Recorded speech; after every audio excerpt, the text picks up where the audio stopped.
Hi Oleg, how are you doing? Excellent. How are you, Tom? Glad to be connected with you today. It's good to see you, my friend. Very good to see you.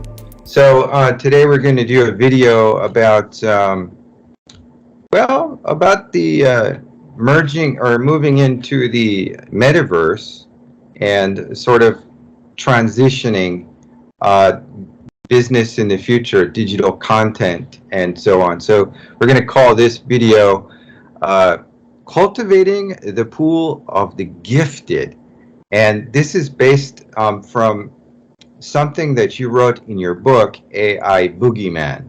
And I just love this quote so much, so I decided, why not name our video Cultivating the Pool of the Gifted? Sounds like a nice enough title, right? It is absolutely. Yeah, I'm glad you like that quote. It's one of I my do. favorite. Well, I guess we're going to dive straight into some questions. I'm trying to move things around on my screen today. Forgive me. We were going to talk a little bit about your advice, because what you do is you give advice as you are the chairman of VPM Inc. And I'm so glad you joined us. And you've been giving advice for 30 plus years now. And beginning, I think, in neural networks. Am I correct? Yes, you're absolutely right. I started the first company in AI around 1990. So it's about 32 years ago. At the time, AI was nowhere. It was just the beginning of this whole field. But I called the company International Neural Machines, and that's how it all started. And the funny thing about it, just to give you a quick story here, Tom, I wrote INM and I used exactly the same font on my letterheads as IBM used. And each time I would give somebody a business card, they would look at it and say, oh, it looks exactly like IBM. And I would then answer that, yeah, exactly, only one letter difference and about 300,000 of employees. Well, that's wonderful. I think in the 90s, I had just learned about the internet, so you are definitely way ahead of me there. Um, one of the things I really loved about finding you for the first time is learning about green energy and sort of putting aside the various narratives that are on the news, social networks, and so on, and learning a lot more about green energy, what it really takes, the transition, the planning. There's a lot of brain work, but more importantly is also everyone being on the same page, the degree of cooperation that's needed. And so your book commands respect very much. And so I'm really glad I found your book, and that was one of the things that brought me to you. But more so is the advice that you've given, and I've decided to pull 3 points of advice that I really like from your book. And I wanted to ask you, how passionate are you today about what you said, particularly the following 3 big advices that I'd like to emphasize? Please. Creating new and uncontested market space instead of competing in the existing market. And then creating and capturing new demand instead of trying to exploit the existing demand only. And the third one is making the competition irrelevant instead of trying to beat the competition at their own game. And so these are very strong points. And do you still feel the same way? And well, I'd also add, it's not the biggest, but the most curious and open-minded entity that survives, quote. And I think that challenges a majority of views out there. What do you have to say about it? Well, first of all, thank you for picking those quotes from the book, Tom. I'm very pleased that you asked about it because I'm still very passionate about what I said, and I will explain to you why. But you mentioned in your questions a couple of times the word curiosity. And this is Yeah. what immediately became obvious to me after our first conversation, that you are a very curious man. And it's a great compliment because it was Dorothy Parker who many years ago said one of my favorite quotes, and she said, "Curiosity is a cure for boredom." And she said, Yeah, there is no cure for curiosity. that's So, true. so essentially, I congratulate you for having such an inquisitive mind and being curious and asking me over the last year or so a lot of questions. And I think it's a good testament to someone who is curious and open minded. And one of the best entrepreneurs ever there, Steve Jobs, was exactly that kind of person. He would ask a lot of people for advice. He would talk to whomever he can talk and be very curious about many things when he was young. So you're definitely on a good pedestal here. But going back to your question about those three specific comments, it comes from a very famous framework developed by INSEAD in France. And this is one of the absolutely best business school in the world. And they came up with this framework called BOS, Blue Ocean Strategy. And this is what they were saying for years, that first of all, what is a blue ocean? Blue ocean is a place that you create to swim for yourself instead of being in the red ocean and swim with all the sharks and having a bloody water around you. And the idea Hmm. here is this is the metaphor to the competition. And they've said it for many years that instead of competing with others, create a value innovation that you will not be competing with anyone. You offer something completely brand new that others don't. So get yourself into this blue ocean mode and create something of value instead of trying to compete. Definitely never compete on price. Do not try to create less value for a lower price because that's not the way to go. They absolutely recommend to create much higher value at a lower price. And in this case, you are really achieving what they call a value innovation. But it all comes from this blue ocean strategy, and I very strongly recommend to read about it. And those are the quotes that I, of course, modified to entrepreneurship, but that's where is it coming from, Tom. Wow. Um, Man, that is a fantastic story. Yeah, I guess once we dig ourselves a hole, um, it's hard to get out of it if we get drawn into the opposite state of mind that you were referring to, the competitiveness.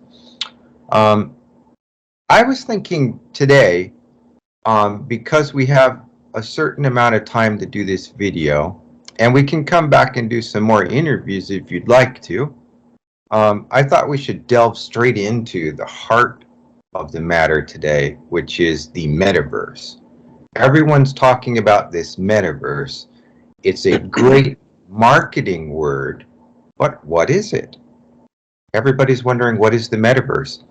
Now, I kind of have my point of view of what I think it is, and I think it's what you want it to be. It's what we're building it now, I think. But what do you think is this metaverse? You know, the CEO of Facebook, they changed their name to Meta. It must be pretty important then, right? Absolutely. I think that you hit this nail on its head. This is where I also see the importance of that. And Mark Zuckerberg from Facebook is definitely one of those visionaries. that sees the future. And I look at metaverse in a very simplistic way because everybody understands it's a combination of virtual reality, augmented reality, but I look at it as what really happened over the years. And I see the world basically progressing toward different dimensions. Don't forget, 30 years ago, you mentioned, when the internet started to be deployed, we were using emails. So you're talking about text, sending text to people, and this was really one-dimensional. You send streams of text, and people read the text, and that's how you interact. And as technology improved, and Windows came along, and PowerPoints and everything else, we started to have a great two-dimensional interaction. We started to have great presentations because the bandwidth was there, and we could have audio and video, and we could combine those different modalities. But essentially, we moved from one-dimensional text to two-dimensional presentations. Now, with Metaverse, we are definitely moving into 3D, because now on top of those two dimensions and videos and everything else that you can see, you can add the other dimension of avatars, and you can add the other dimension of different realities that you can intertwine to the realistic views that you have. And to me, this is today the absolute innovation that everybody is craving for. And I mention frequently in my posts and in my book that about 10 years ago, Mark Andreessen from Andreessen Horowitz, one of the most famous VC firms in Silicon Valley, was right when he said that software is eating the world. And he was saying it to emphasize that importance of software development is overtaking the importance of hardware. And it never happened before. It was all about hardware, and software was just a byproduct of utilizing good hardware. Now, as the dominance of software grew, he stated that software is eating the world. And he was right. Now, guess what? 10 years from that statement, I contend that today content is eating the world. And content becomes the most valuable commodity because we have today ways to absorb it. That's why the Netflixes of this world and the Prime videos and Disney videos and all those other channels and Hulus and what have you are in such popularity because they deliver content at varieties of options. And that's why video games became so popular because they deliver exceptional experiences through the content they provide. So to me, Metaverse is really the enabling factor of the 3D content that is going to proliferate each and every field that we are talking about. The same way we said digitization did it, AI is doing it in so many different, basically, markets and segments. The same will happen with Metaverse because it can be applicable to all. It can be applicable to healthcare, and you can have today already avatars that do a lot of customer service work and a lot of basically work done with other applications. You have financial advisor avatars, you have fintech implementations of that kind of metaverse. Games are today at the level you've never seen before, with the aspect of realistic delivery and everything else. So we see today how important it becomes. But let me tell you a story that perhaps will put it in the right perspective, Tom. You see, Sure. 30 years ago, when I started INM, International New Machine, I was contacted by Waterloo Regional Police, and they told me that they need help. They have an issue. They said, look, we have today cruisers on the road, and a cop sits in it, and he gets a call, and the call says chemical spill. Now, what do you do? Instead of rushing to the accident, guess what's happening, Oleg, the chief of police told me. The cop goes to the back of the car, opens the trunk, pulls out a thick manual and begins to read what to do in a case of chemical spill. and it prevents us from doing anything because that's the procedure, that's the process. He said, would it be absolutely great if we could drive and somebody could read to them what has to be done? And we developed the application that could understand keywords like chemical spill for police application. And when the cop was driving to the scene, we would read to him the manual that tells exactly what to do in cases of chemical spill. And he could go back and forth and etc., etc. So this was really the beginning of this type of interaction. But then we said to ourselves, well, why would we use some mechanical voice on a speech synthesizer? Why wouldn't we go to Arnold Schwarzenegger and use his voice if somebody wants to pick up Arnold Schwarzenegger or some other movie star, if they want to hear this particular movie star? And we developed a program that will ask them to read only 3 sentences. And by deciphering those sentences and syllables, we could recreate the voice synthesis of these people. And basically, you could hear synthesis in any voice that you choose. So this is what happened, Tom, when we started to develop slightly more sophisticated speech synthesis. Well, guess what? With Metaverse, you could have an avatar of Arnold Schwarzenegger talking in his voice, and this might be your perfect avatar for a lot of applications because you like in particular Arnold Schwarzenegger, and you may want his avatars to do all kind of interactions for you. So this is where I see the actual future evolving from the story I was just telling you a few minutes ago. Wow, that's amazing. And then I'm familiar with some of these avatars from earlier explorations of what could have been sort of like the metaverse that we're heading towards today.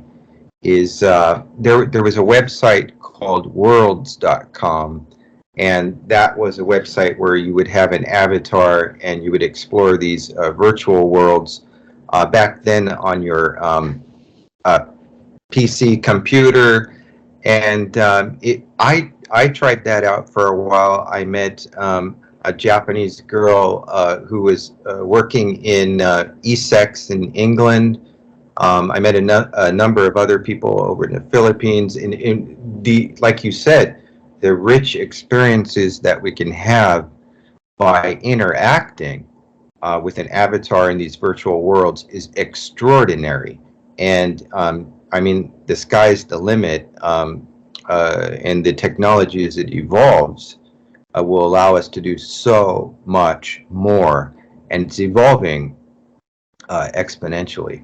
I agree. And you actually are in a very good position to contribute to this whole space, Tom, because you have a perfect character, a Herr Doctor, which appears in every comic and every comic strip that you create.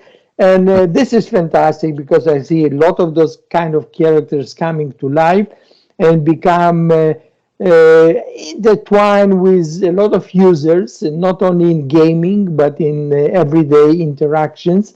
And that's why I saw such a huge potential in turning the body of work that you have there in terms of existing comic books and existing basically ebooks and audiobooks and everything else, and take this beloved character by so many and introduce such character to millions.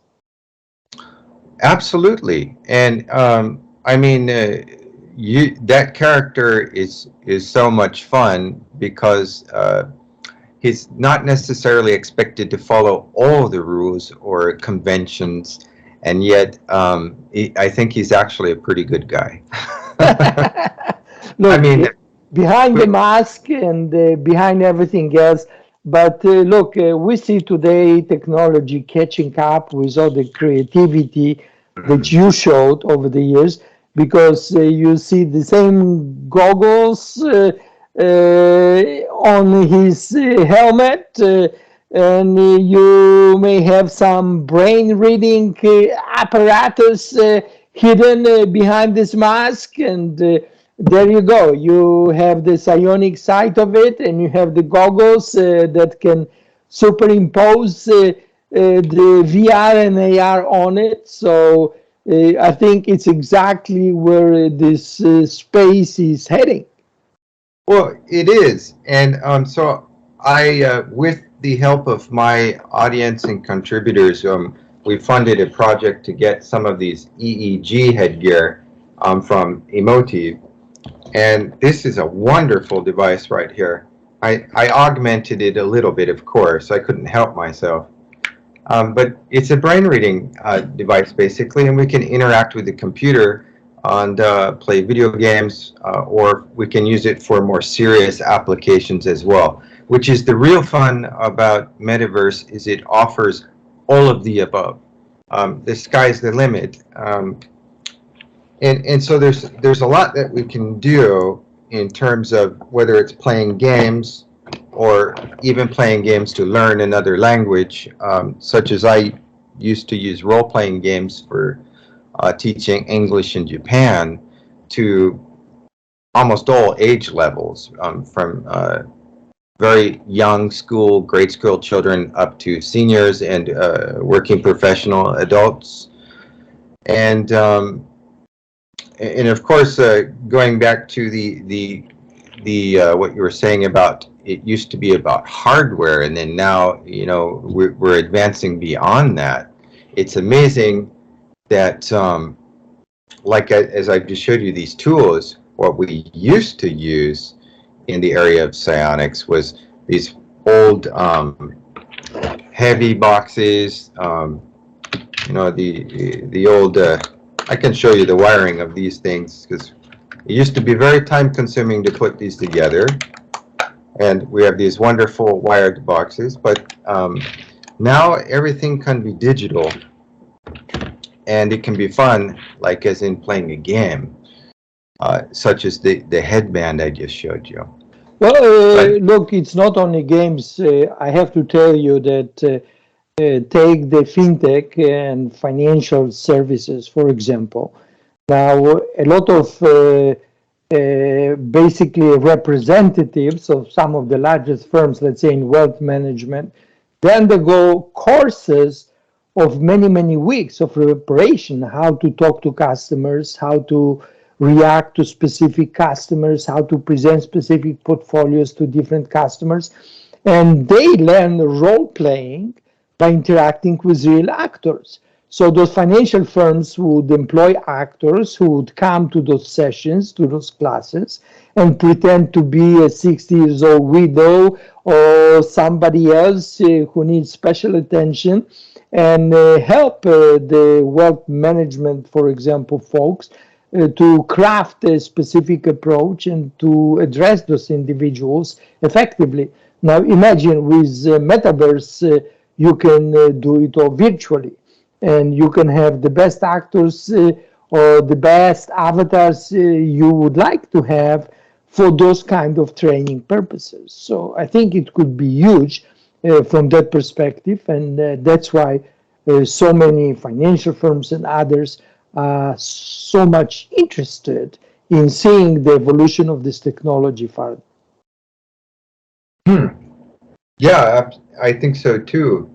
I mean, just the application of being able to see in front of you by wearing an apparatus such as these AR visor. There's even a wearable computer that, as we saw, like with Magic Leap, has a wearable computer that's fantastic what it could do for medical industry, or fixing a car. If your car breaks down, you can see what to do. Absolutely, absolutely. Role playing, this kind of interactivity is everywhere, including hospitality industry. When you think about theme parks, and you can have guided tours where people will be specifically explained about specific attractions and given hints and giving specific instructions how to use or how to approach, or just even basic information. Imagine going to a museum, and you've probably seen a lot of immersive Van Gogh, immersive Klimt. It's very popular nowadays. You have those shows in every major city, but essentially it's a lot of visualization of the great works of art. But wouldn't you have more fun if you stood in front of painting of Van Gogh and there was a Van Gogh avatar explaining to you why he painted it the way he painted it, right? So I definitely see a lot of evolution in this field as well, as I said, and in so many other stuff. Yeah, it expands our experiences greatly. I remember back in 1980s, 1982, we were in London. We went to the Wax Museum, and they had the Doctor Who setting. And the most advanced thing they had there was this huge minotaur, and there was a hidden panel on the floor. So when you step on it, the eyes would light up. So back then that was very exciting, but today you can imagine these things, constructs, speaking to you and giving you actual not only entertainment but perhaps useful information. Exactly. Education is expandable, as you were saying, like with the museum. So what's important to me in embracing the metaverse is making something instantly understandable.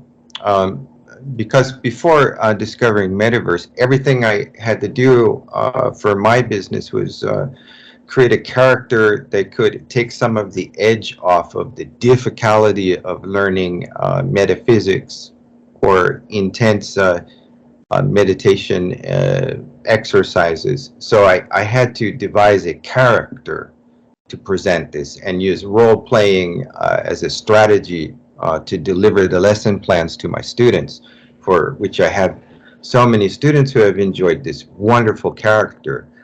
Now with Metaverse, it's possible to go a step further, much further, where we will be able to really make this understandable. Whatever we create will be understandable instantly, and people will be able to dive into what we're presenting and be able to use it from day one, right away.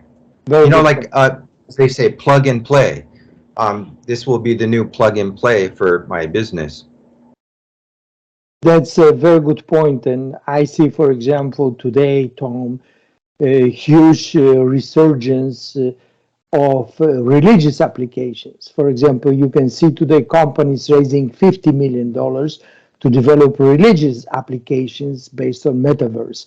And you can see the importance of this factor and how much different religions begin to pick it up, because as you said, it allows to convey the message so much faster and make it far more attractive for understanding and presenting different concepts in different light and different characteristics.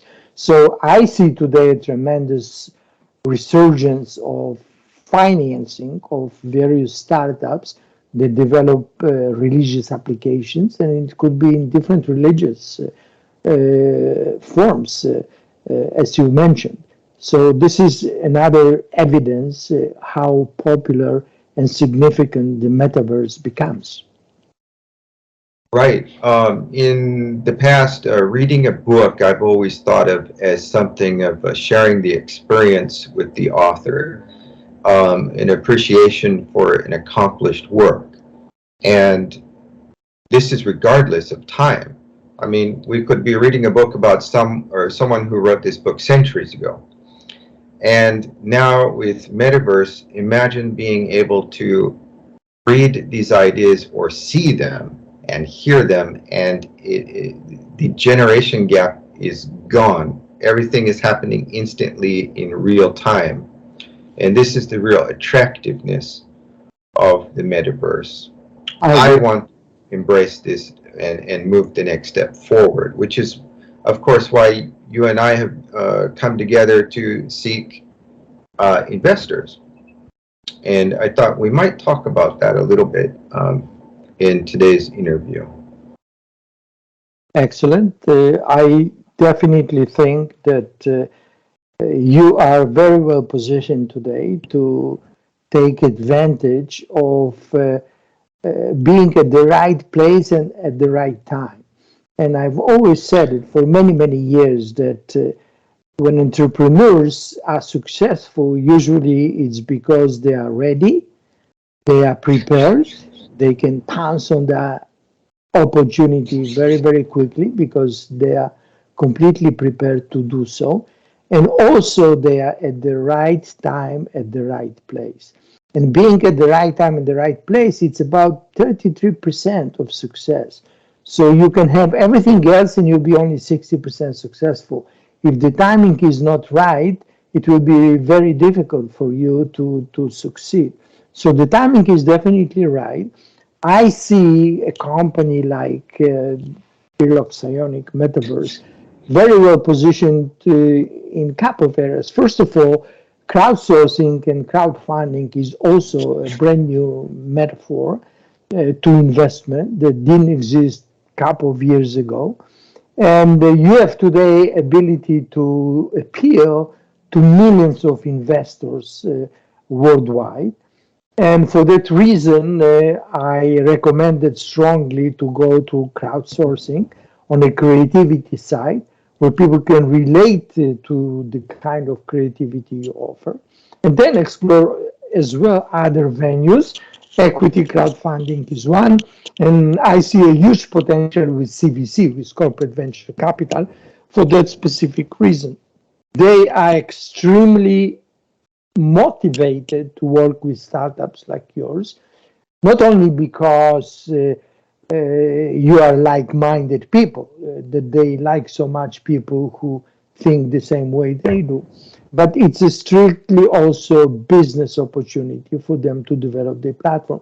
Because guess what? If you today receive investment from Meta or from any other of those companies in the video game era, you are not only using the API toolkits, but you probably also use the cloud services and have a lot of storage of what you do on their platforms.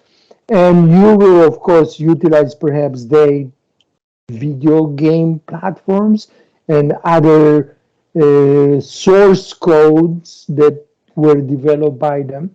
So it's a huge opportunity for those companies to benefit financially from investing in younger companies that are developing something new. And in my book and in other posts, I often bring the example of Jeff Bezos. And I emphasize that when Amazon went out and bought the Whole Foods, they didn't do it only because Jeff Bezos likes green onions.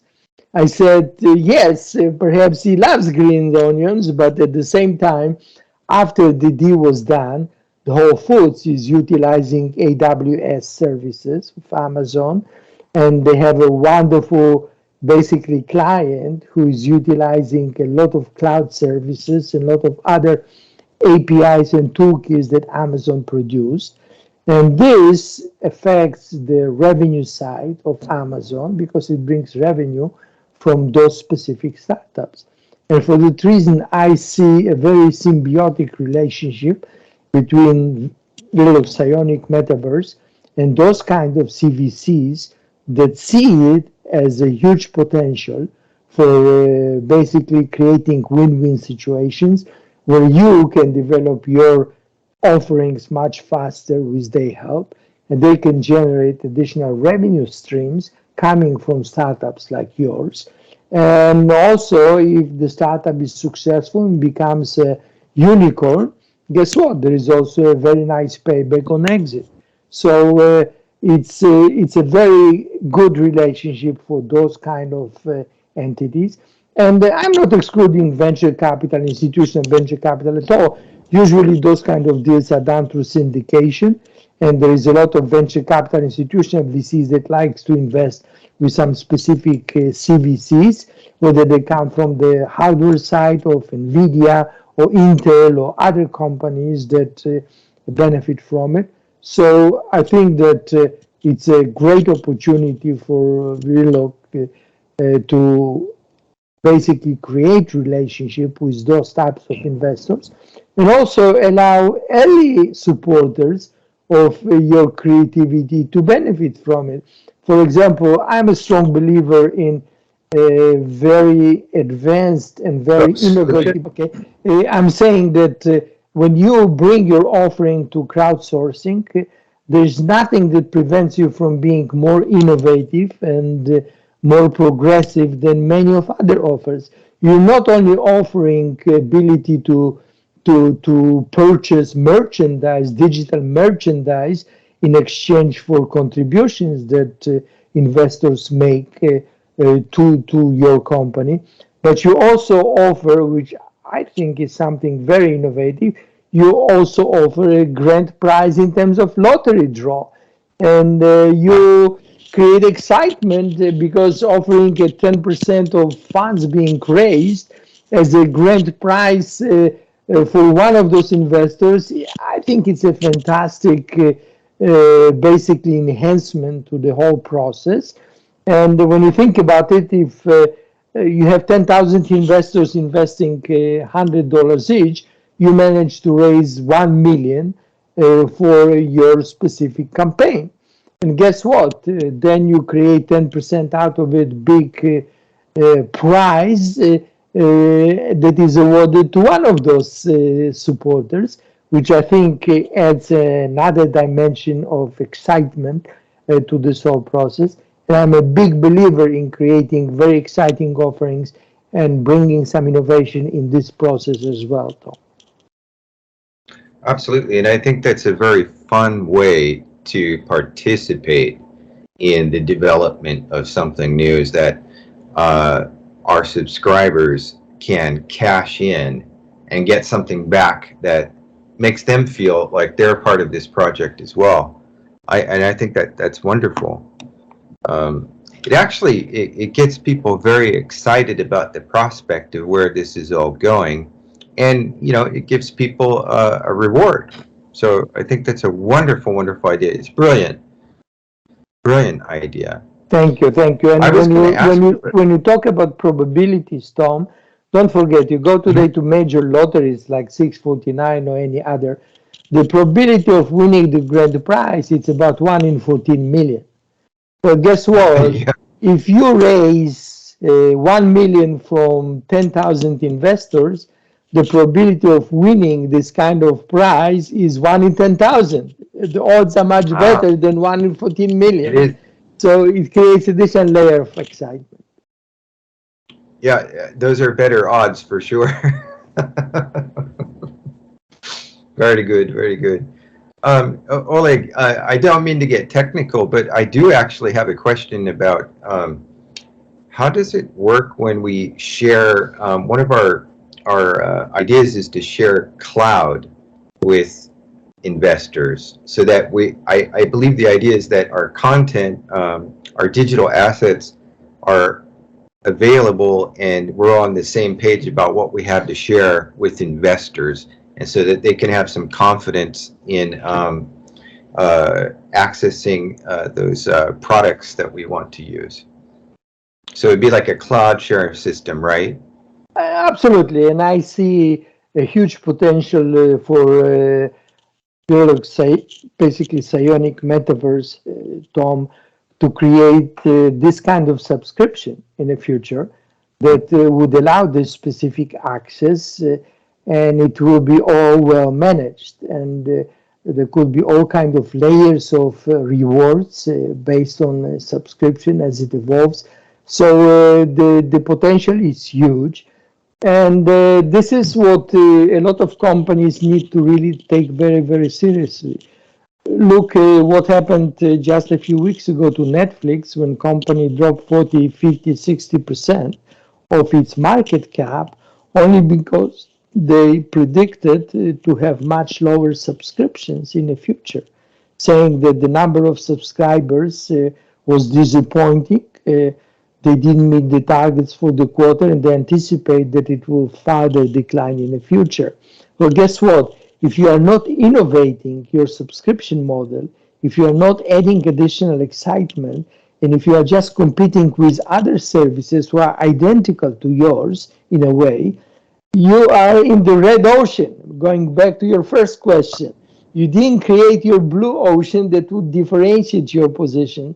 And that's what I think VPM has a chance to do to create a very exciting subscription that will be different from others, that will offer this kind of blue ocean for you to prosper. Yeah, I think so too. The constantly evolving is really not a difficulty for me because the character, Air Doctor, is always evolving, and so are the fans. Those who love this character are always contributing to the evolvement of this character with their ideas, and so we are always communicating with our customers, which is really one of the fun, exciting parts about this business is we're sort of tight knit, and this is just the action and excitement of this character always draws people in to want to ask questions, give contributions, receiving photographs from people of what their ideas are, and so this character is always catapulting into the future of business and where we're headed with the story. So it's sort of, we are in a way in a collaborative storytelling experience already. It's just a matter of where are we going next with this, and that is where we come to this point of bringing in together investors who want to move this forward and get in on the action now, before it's too late, right? Absolutely, and that's why I always ask in situations like this, if it was back in 70s when Harry Potter was just born and you had an opportunity to invest at that stage and you didn't, how would you feel today in 2022, right? How would you feel about that decision that you made at that time? But what's important to emphasize, and I often emphasize it, Tom, is that you need always to think about striking the balance. It's not just evolving the product and evolving the technology that counts, but also at the same time evolving the business model.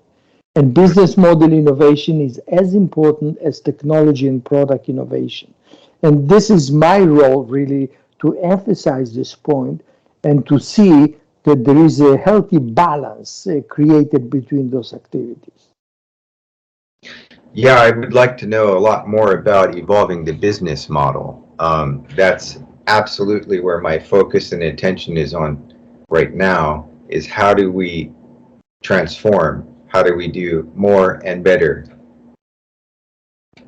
And so, I mean, right now, I'm really looking at the quality of digital assets. They're all very good. And then making these reusable products, in a sense, that can be reused through many different markets, whether these are video games, educational, to pass the time, or even as learning experiences. As we've seen, like in some of Apple's products or health, they have the Apple Watch that has biometrics, and so we can almost play like a game of working with things like yoga, meditation, and enjoy the experience much more. Now I see the same thing as possible with the character and content that I've created over the past 4 years. I think it has just as much potential, in fact more so, to make these types of experiences, biofeedback, meditation, yoga, workout, gaming, and what have you, much more exciting. I mean, there's a strong edge to it. I mean, would we rather do meditation with this person here, or we've got Batman and Darth Vader who we can have fun with? So absolutely, the character draws out that excitement and makes the experience rich. Absolutely. I agree, Tom, and I just want to tell you that you've created a wonderful body of work, and don't feel bad about it, because look, it took Microsoft 20 years to go from Windows 1.0 to Windows 10. I mean, it takes time. And Windows 1.0 was very limited in scope and its abilities. Look what happens now 20 years later when there is Windows 10 and Windows 11 on the market. So it takes time to evolve that. And in my view, you will be also going through a lot of phases of evolution. But the ability to see the big picture, not only where the puck is now, but where the puck is going. That's the whole issue here, right? To paraphrase the famous hockey example of Wayne Gretzky, you have to really go where the puck is going and not to dwell on the technicalities and details of what exists today. So this kind of vision that you have and curiosity is a prerequisite to going in the right direction. I think so too. And I think probably the areas of exploration are beyond what we think today. Tomorrow, it may be much more that we can think of doing. I think it's important now to say that for our investors, I think forming an inclusive role-playing experience using my content will help us, because there's a serious advantage for investors in the gaming industry. And I've always been pretty keen on the role-playing games, the storytelling experience. I've made hundreds of maps, portal routing, character creations, dramatizing great story to keep characters immersed in a game. And this is the real essence of the characterization, is keeping people immersed in that game environment so that they're learning and they're not looking up and thinking about how hard it is to get there. The difficulty in any journey is always looking up and seeing how high something is to reach it. But if we're focusing on the steps to get there and enjoying the journey, then it's a lot more enjoyable. And that's really what I've worked on wrapping around this character to teach a very complicated area of pursuing meditation and metaphysics. Good point. Good point. I definitely think, Tom, that you are today tackling a huge market. Video games, these are hundreds of billions of dollars markets, bigger than many other markets combined, but it still pales in comparison to entire metaverse, which some estimate being between $8 to $13 trillion market.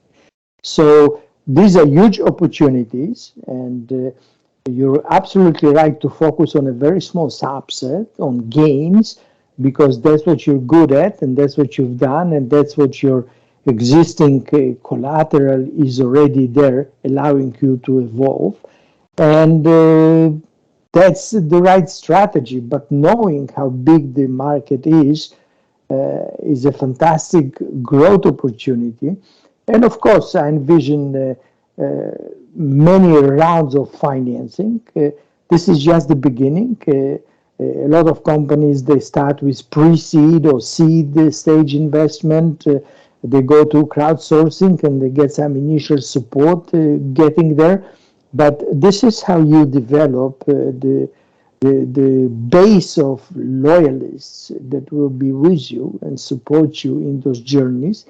And then they can come back and participate in those other rounds of financing as well, and allow you to build a very significant enterprise.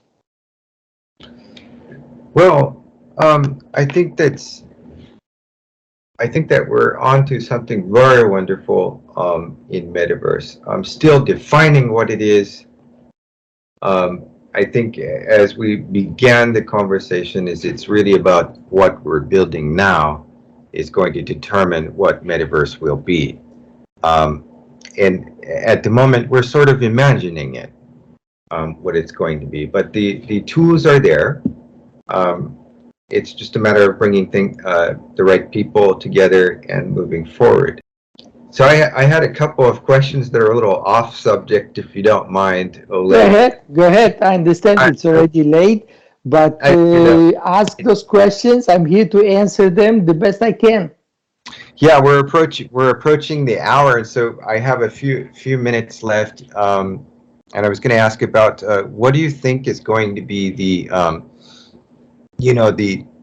financial backbone of this metaverse? Is it going to be blockchain? Are we going to be using cryptocurrencies?